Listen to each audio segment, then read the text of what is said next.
തളിപ്പറമ്പിൽ UDF ചരിത്ര വിജയമാണ് ഉണ്ടായിട്ടുള്ളത്. UDF പിന്തുണക്കുന്ന സ്വതന്ത്ര സ്ഥാനാർത്ഥിയായിട്ടാണ് ഞാൻ മത്സരിച്ചത്.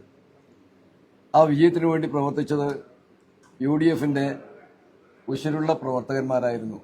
ചുരുങ്ങിയ സമയം മാത്രമാണ് തെരഞ്ഞെടുപ്പ് പ്രവർത്തനം നമുക്ക് ലഭിച്ചിരുന്നെങ്കിലും എല്ലാവരും അഹോരാത്രം പ്രവർത്തിച്ചതിന്റെ ഫലമായിട്ടുള്ള ഒരു തെരഞ്ഞെടുപ്പ് റിസൾട്ടാണ് ഉണ്ടായത്.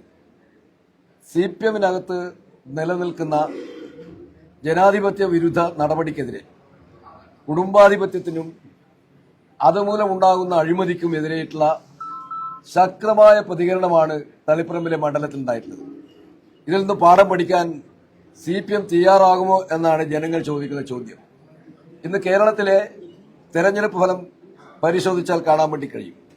10 വർഷക്കാലം ഭരിച്ച ഇടത് ജനാധിപത്യ മുന്നണിക്ക് കനത്ത തിരിച്ചടിയാണ് ഉണ്ടായിട്ടുള്ളത്. CPM-ന്റെ പല ശക്തി കേന്ദ്രങ്ങളുമാണ് തകർന്നടിഞ്ഞത്.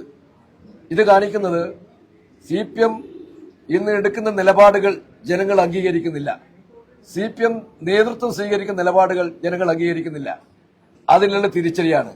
ഇപ്പൊ ജനങ്ങൾ ഞങ്ങളോടൊക്കെ ചോദിക്കുന്നത്, ഇനിയെങ്കിലും നിങ്ങളുടെ പാർട്ടി പാഠം പഠിക്കുമോ എന്ന ചോദ്യമാണ് CPM-കാരോട് ജനങ്ങൾ ചോദിക്കുന്നത്. തീർച്ചയായിട്ടും ഈ തെരഞ്ഞെടുപ്പ് ഫലം CPM-നെ ഒരു പാഠം പഠിപ്പിക്കുന്ന ഒരു ഫലമായിരുന്നു. അത് UDF ഏറ്റവും ആവേശകരമായ ഒരു വിജയമാണ് ഈ കേരളത്തിലെ ജനങ്ങൾ നൽകിയത്. തളിപ്പറമ്പിലെ ജനങ്ങൾ തീർത്തും വിശേഷിച്ചും CPM-ന്റെ കോട്ടയായിട്ടുള്ള തളിപ്പറമ്പിലെ കേന്ദ്രങ്ങളിലെല്ലാം ആ പാർട്ടിക്കെതിരായ ജനവികാരമാണ് പ്രകടമായിട്ടുള്ളത്.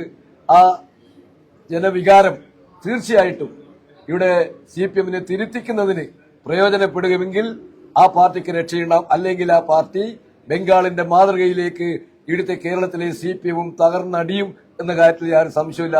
തിരുത്താൻ തയ്യാറുണ്ടോ എന്ന ചോദ്യമാണ് ഈ കേരളത്തിലെ ജനങ്ങൾ CPM-നോട് ചോദിച്ചിട്ടുള്ളത്.